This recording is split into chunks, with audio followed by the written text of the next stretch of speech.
Assalamualaikum warahmatullahi wabarakatuh.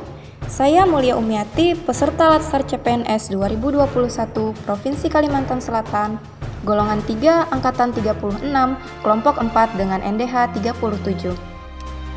Kali ini saya akan menjelaskan learning journal tentang anti korupsi. Hingga saat ini, kasus korupsi masih menjadi masalah terbesar yang terjadi di Indonesia. Korupsi di Indonesia sangat sulit diberantas. Meski sudah banyak pejabat yang ditangkap karena mencuri uang negara, tetap saja masih ada yang berani melakukannya. Perang melawan korupsi tampaknya masih menjadi masalah besar yang belum terpecahkan.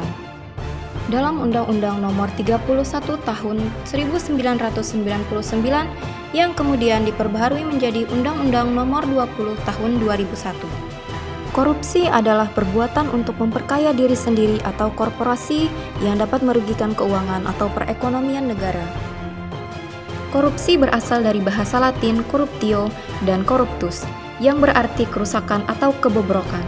Dalam bahasa Yunani, corruptio perbuatan yang tidak baik, buruk, curang, dapat disuap, tidak bermoral, menyimpang dari kesucian, melanggar norma-norma agama, material, mental, dan umum. Jenis-jenis korupsi. Yang pertama adalah transaktif, yaitu kesepakatan sama-sama berbuat dan keuntungan timbal balik.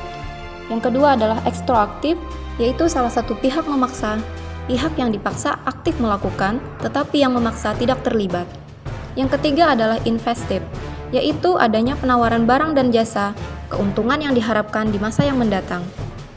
Selanjutnya nepotistik, adalah perlakuan khusus kepada keluarga, teman, dan kerabat pejabat publik. Autogenik adalah memanfaatkan pengetahuan dan pemahaman yang hanya diketahui oleh dirinya untuk mendapatkan keuntungan. Suportif, yaitu adanya upaya melindungi dan mempertahankan perbuatan korupsi. Dan yang terakhir adalah defensif, yaitu korupsi yang dilakukan dalam rangka mempertahankan diri dari tindakan kriminalisasi.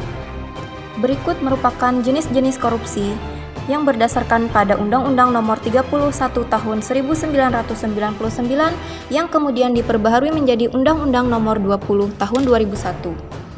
Yang pertama adalah kerugian keuangan negara, suap menyuap, pemerasan, perbuatan curang, penggelapan dalam jabatan, benturan kepentingan dalam pengadaan, serta gratifikasi. Terdapat 9 nilai dasar anti korupsi, yaitu jujur, peduli, mandiri, disiplin, tanggung jawab, kerja keras, sederhana, berani, serta adil. Terdapat beberapa penerapan nilai anti korupsi. Yang pertama, memulai dari diri sendiri dengan meningkatkan sifat jujur. Disiplin sebagai contoh mulai dari datang ke kantor dengan tepat waktu dan tidak terlambat saat jam perjanjian dilakukannya bimbingan ataupun konseling. Mengutamakan kejujuran saat berkoordinasi dan berkomunikasi dengan pihak lain mengenai permasalahan peserta didik. Menjalankan amanah ketika terdapat surat tugas dari pimpinan terkait pengelolaan layanan BK, serta bertanggung jawab dengan memberikan layanan bimbingan dan konseling kepada peserta didik. Peduli terhadap siswa, menggunakan anggaran dana sesuai kebutuhan yang telah direncanakan, tidak menerima hadiah dalam bentuk apapun, tidak mengurangi waktu bimbingan maupun konseling yang sudah disepakati. Demikian yang dapat saya sampaikan tentang anti korupsi. Assalamualaikum warahmatullahi wabarakatuh.